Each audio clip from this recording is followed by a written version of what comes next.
Blue Lock Chapter 348 just did something nobody expected. Nagi lost again. He got completely outplayed in Side B, and somehow that might be the best thing that could happen to him, because for the first time in a very long time, Nagi's ego is finally waking up. Let's talk about it. The chapter takes us 90 minutes before the France vs. Japan match and brings us back to Side B, and the first challenge is called Birdcage. The rules are simple. Two players are trapped inside the cage while everyone else passes the ball around them. Their goal is to steal the ball and gain complete possession before time runs out. The first 3 successful pairs advance, and the first duo selected, Nagi and Kira. Right away, Kira starts playing aggressively. He charges at the ball without thinking and tries to win everything by himself, but it doesn't work. The other players easily pass around him and make him look foolish. That's when Kira finally realizes he needs teamwork. He tells Nagi to predict the passes while he pressures the ball carrier. And honestly, for a moment, it actually works. Kira forces a bad pass. Nagi reads it perfectly. The ball is right there. Everything is set up for their first successful steal. But then,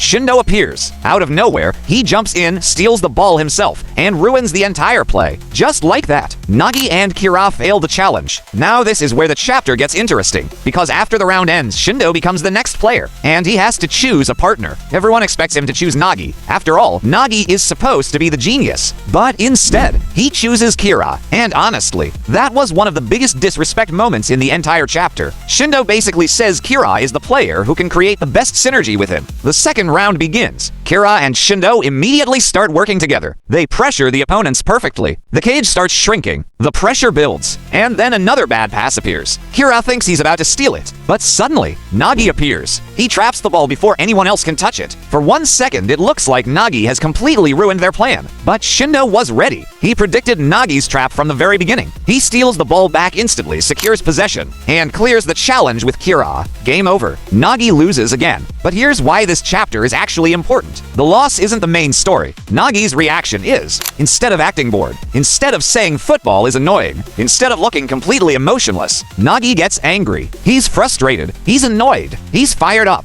For the first time in forever, Nagi actually hates losing. And that's exactly what Blue Lock has always been about. Ego, the desire to win, the refusal to accept defeat. At the end of the chapter, Nagi admits that this feeling hurts, but he also admits that he likes it, because that pain means he's finally alive again.